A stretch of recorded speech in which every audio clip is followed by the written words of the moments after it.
এবং আল্লাহ পাক আরও কথা বললেন, ওয়ামা তিলকা বিয়ামিনিকা ইয়া মূসা, তোমার ডান হাতেটা কি?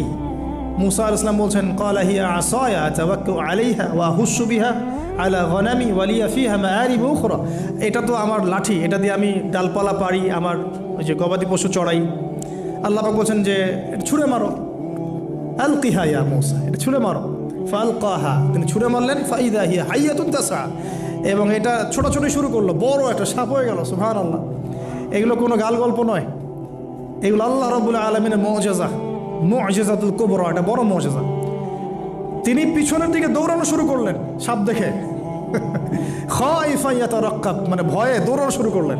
আল্লাহ পাক বলছেন, লা ইয়াখাফু লাদাইনাল মুরসালিন, আমার কাছে রসুলগণ ভয় পায় না, তুমি ভয় পেও না, তুমি ওটাকে ধরো পিছন থেকে, সেটা আবার লাঠি হয়ে যাবে। পিছন থেকে হাত দেওয়া হলো, লাঠি হয়ে গেল। সুবহানাল্লাহ।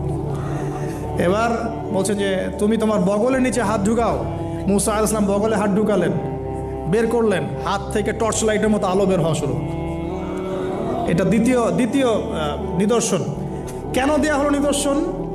এবার আল্লাহ পাক তার দায়িত্বটাকে বলছেন, তোমাকে নিদর্শনগুলো কেন দিলাম, তোমাকে মনোনীত কেন করলাম, কেন তোমাকে মনোনীত করলাম মূসা, তোমার কাজটা কি? তোমার কাজ এখন এটা, ইযহাব ইলা ফিরআউনা ইন্নাহু তাগা, তুমি ফিরআউনের কাছে যাও, ফিরআউন সীমা লঙ্ঘন করেছে। মনে আছে ফিরআউনের কথা? সীমা লঙ্ঘন করেছে। তখন মূসা আলাইহিস সালাম তার অপারগতা প্রকাশ করছেন এভাবে, তিনি বলছেন, আল্লাহ আমার তো জিহ্বায় জড়তা আছে, আর আমি তো ওখানে এক ব্যক্তি, আমার খুনের অভিযোগ আমার কাঁধে, আমি এখন কিভাবে কি করব আল্লাহ? তখন আল্লাহ রাব্বুল আলামিন বলছেন, এই দোয়াটা করো। কোন দোয়া? মূসা আলাইহিস সালাম করলেন, রব্বি ইশরাহ লি সাদরি, হে আল্লাহ আমার বক্ষ প্রশস্ত করো, ওয়াসসির লি আমরি, আমার কাজকে সহজ করে দাও, ওয়াহলিল উকদাতাম মিন লিসানি, আমার জিহ্বার সমস্ত জড়তা দূর করে দাও, ইয়াফকাহু কওলি, যাতে মানুষ আমার কথা বুঝতে পারে।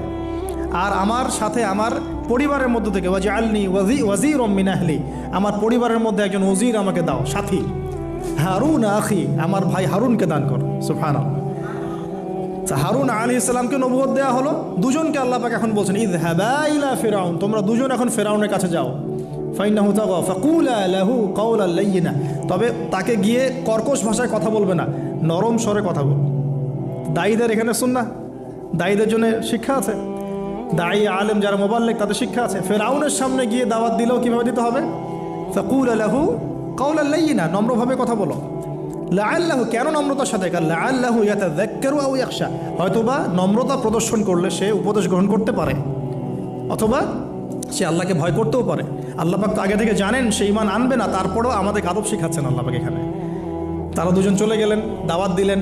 ফিরআউন মশকরা করছে, ওয়ামা রব্বুকুম ইয়া মূসা, তোমাদের দুজনের রব আবার কে? হ্যাঁ, মূসা আলাইহিস সালাম বুঝাচ্ছেন, রব্বি আল্লাযী, আমার রব সেই রব যিনি জীবিতকে মৃত করেন, মৃতকে জীবিত করেন, ইত্যাদি। মানে যার হুকুম ছাড়া একটা গাছের পাতাও নড়ে না, যিনি মাটি থেকে সব উৎপন্ন করেন, বৃষ্টি বর্ষণ করেন, সব বুঝালেন।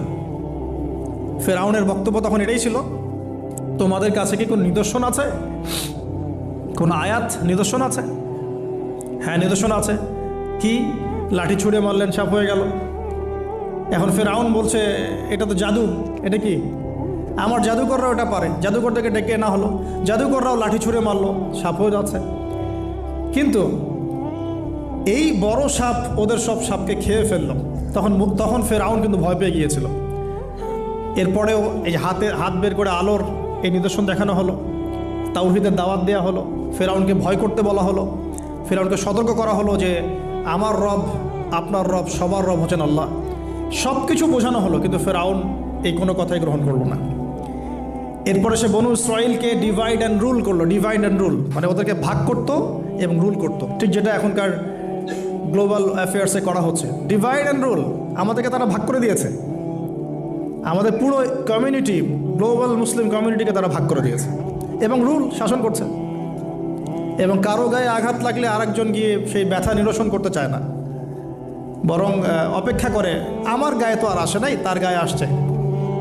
ঠিক আছে, ব্যাপারটা এটা শুধু গ্লোবাল অ্যাফেয়ার্স না, এটা সবখানে, একটা রাষ্ট্রের ভিতরেও ঢুকে গেছে।